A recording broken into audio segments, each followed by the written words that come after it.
Katika muhula unaoanza leo na hata baadaye, tunaitakieni Tanzania kuendelea na mfumo huyo, yaani nchi ya amani, utulivu, ukarimu, maridhiano na maendeleo. Ninajitolea kuendelea na miradi ya maendeleo tunayoichangia na Tanzania. Katika hotuba yake, Rais Samia amezungumzia matukio ya vurugu yaliyochangia watu kupoteza maisha baada ya uchaguzi wa Jumatano wiki iliyopita. Alikemea vikali matendo hayo na kusema alichukua jukumu la kutangaza kifo cha Magufuli na kuendesha mazishi yake. Kuapishwa kwake kukamfanya rais wa kwanza wa kike wa taifa hilo na pia eneo la Afrika Mashariki. Kabla ya hapo, alikuwa mwanamke wa kwanza nchini humo kuwa makamu wa rais. Dr. Samia alizaliwa mwaka 1960 na anatokea visiwani Zanzibar. Yeye ni rais wa pili wa Tanzania kutokea Zanzibar. Wa kwanza akiwa Mzee Ali Hassan Mwinyi aliongoza taifa hilo kwa miaka 10 kutoka mwaka 1985 mpaka mwaka 1995.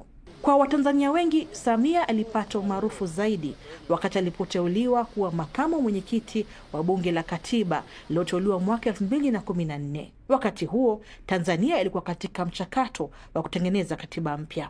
Alishiriki siasa za Zanzibar na kuteuliwa waziri wa vijana na baadaye waziri wa utalii na biashara hadi mwaka 2010 wakati alipochaguliwa katika Bunge la Kitaifa la Tanzania kama mbunge wa eneo la Makunduchi. Samia ni msomi wa kiwango cha shahada ya uzamili kutoka Chuo Kikuu cha Manchester nchini Uingereza. Aidha, aliajiriwa kama mchapishaji katika serikali ya Zanzibar mwaka 1977 na akapanda ngazi hadi kuwa afisa wa mipango ya serikalini. Alihudumu pia kama meneja wa mradi wa shirika la chakula duniani WFP huko Zanzibar. Alipoingia madarakani kama rais, Suluhu alionekana kubadilisha msimamo uliowekwa na Rais Magufuli, ulioonekana kupuuza uwepo wa ugonjwa wa korona na kuruhusu chanjo kutolewa nchini. Tunatarajia kuongeza kasi ya kuunganisha umeme nchini hadi kufikia 72% ifikapo mwaka 2030.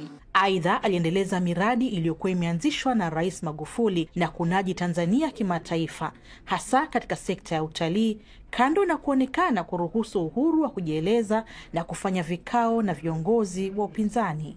Lakini katika miaka ya hivi karibuni, mashirika ya kutetea haki za kibinadamu yamekashifu uongozi wake kwa madai ya utekaji, kuiwekea upinzani vikwazo ambavyo pia ni pamoja na kuwatia nguvuni viongozi wa upinzani na kuwazuia kushiriki katika uchaguzi mkuu. Hata hivyo, rais huyo ameagiza kuchunguzwa kwa madai ya utekaji na pia kuahidi katiba mpya. Agnes Penda, BBC. Rais Samia aliwasili katika uwanja wa kijeshi mji mkuu wa Dodoma na kupewa heshima ya mizinga 21 kabla ya kukagua gwaride lililoandaliwa na jeshi la Tanzania.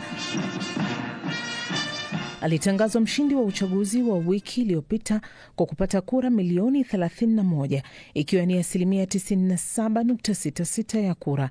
Suluhu mwenye umri wa miaka 65 pamoja na naibu wake Emmanuel Nchimbi walikula kiapo mbele ya Jaji Mkuu Ibrahim Hamis Juma. Mimi Samia Suluhu Hassan naapa kwamba nitakuwa mwaminifu kwa Jamhuri ya Muungano wa Tanzania na kuitumikia kwa moyo wangu wote, na kwamba nitaihifadhi, nitailinda na kuitetea Katiba ya Jamhuri ya Muungano wa Tanzania kwa mujibu wa sheria iliyowekwa. Ewe Mwenyezi Mungu nisaidie. Viongozi mbalimbali barani Afrika walihudhuria hafla hiyo, akiwemo Rais wa Zambia Hakainde Hichilema, Rais wa Burundi Evariste Ndayishimiye, Rais wa Msumbiji Daniel Chapo, Naibu Rais wa Kenya Kithure Kindiki, wanadiplomasia miongoni mwa wengine waliozungumza wakihimiza umuhimu wa kudumisha amani na maendeleo. Kilichotokea hakiendani na taswira na sifa za Kitanzania, akidai baadhi ya waliokamatwa ni raia kutoka nje ya Tanzania. Ndugu zangu, nitumie fursa hii kutoa onyo kama mama, kutoa onyo kwa wale wote waliochochea uvunjifu wa amani, na nawataka watambue kuwa vurugu na uvunjifu wa amani huishia kupimana nguvu na uwezo wa kujihami, ila mazungumzo huzaa mshikamano. Sasa tuchague lenye manufaa kwetu. Haikutushangaza kuona kuwa baadhi ya vijana waliokamatwa kutokana na kadhia hiyo wametoka nje ya Tanzania. Waangalizi wa Jumuiya ya Maendeleo ya Afrika Kusini SADC wametoa ripoti yao ikisema uchaguzi wa Tanzania kwa jumla ulikosa kufikia viwango vya kanuni za uchaguzi za SADC.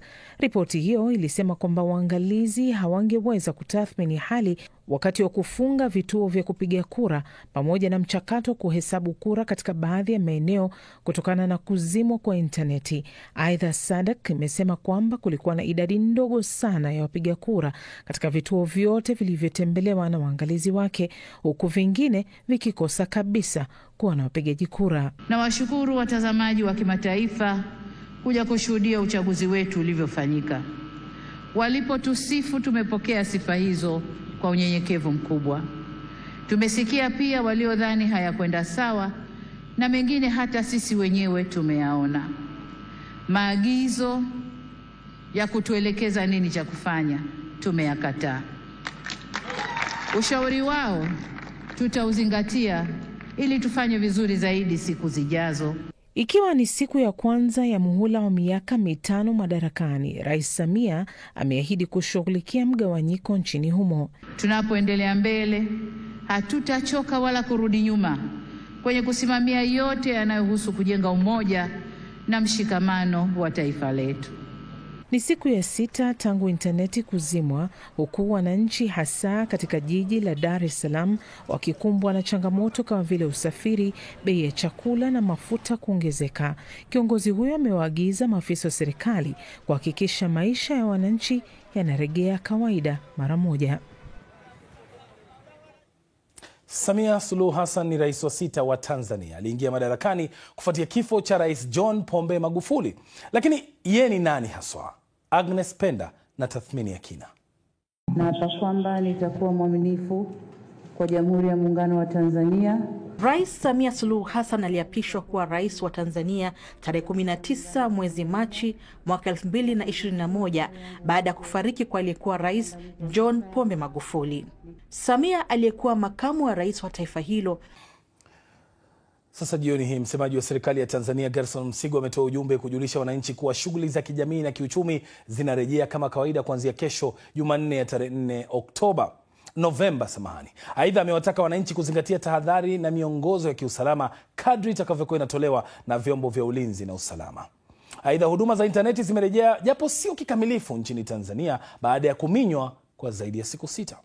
Chama cha upinzani Chadema kimepinga matokeo ya uchaguzi pamoja na Umoja wa Mataifa unasema takriban watu 10 waliuawa na vikosi vya usalama wakati wa mapambano.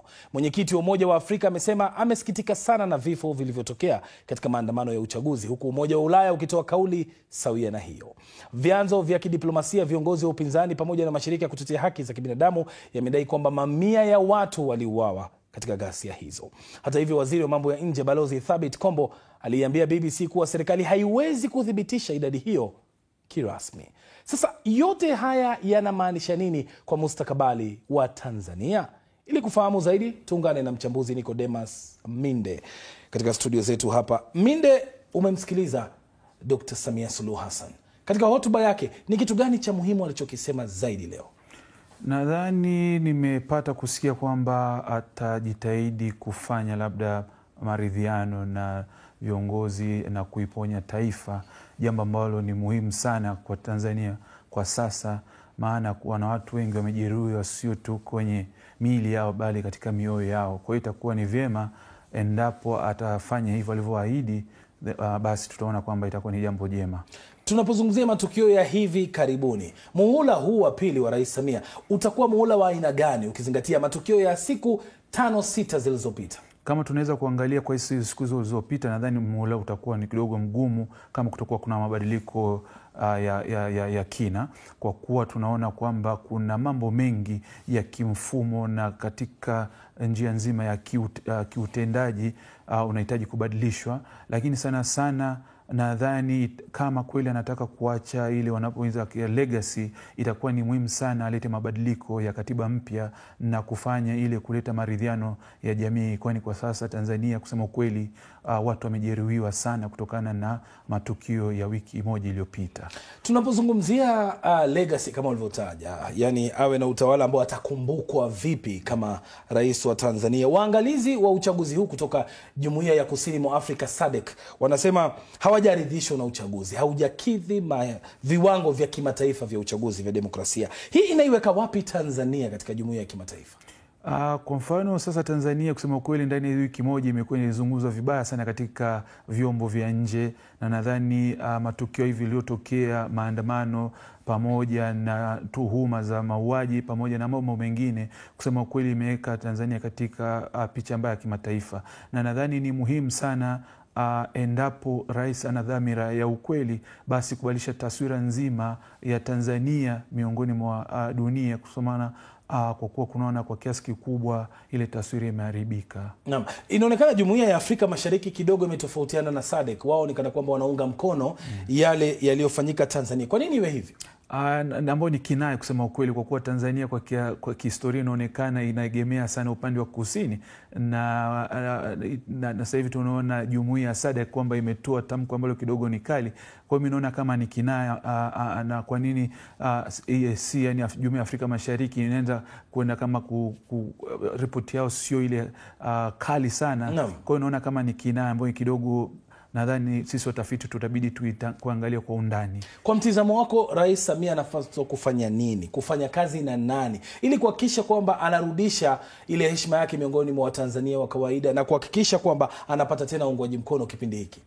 Ukiangalia kuna mambo mengi ambayo yamekuwa akiutumiwa nao pamoja na serikali yake, tuhuma za utekaji, tuhuma za kupotea kwa watu. Nadhani katika miaka 5 ijayo ni muhimu sana kuwe labda na tume ya kuchunguza mambo haya, lakini pia ni muhimu sana ili kuleta ile kumbukizi kama kweli ana dhamira kabisa ni kuleta ile katiba mpya ambayo itabadilisha Tanzania, kwa kuwa sasa Tanzania haitaendelea kubaki kama ilivyokuwa hapo awali.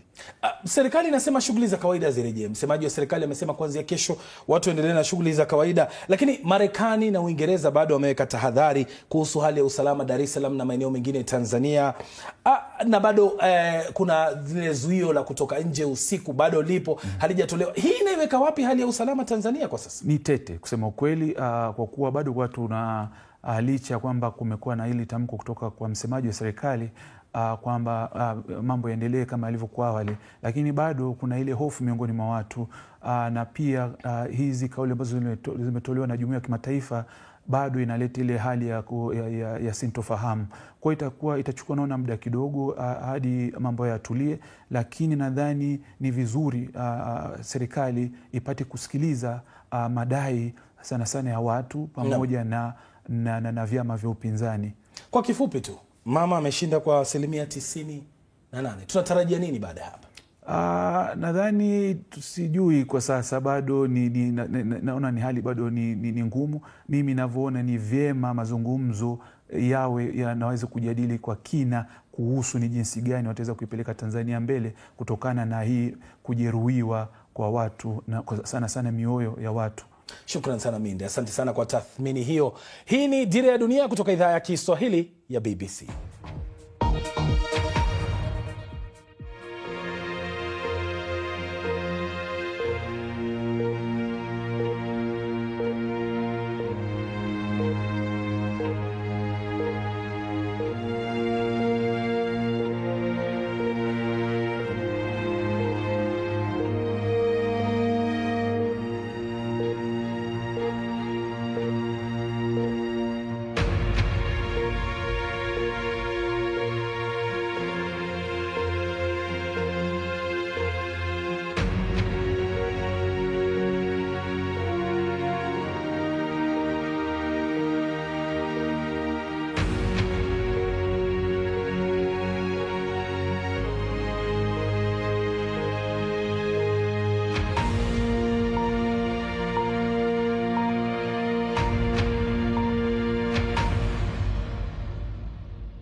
Karibu tena, hii ni Dira ya Dunia kutoka idhaa ya Kiswahili ya BBC. Mimi ni Roncliffe Odit.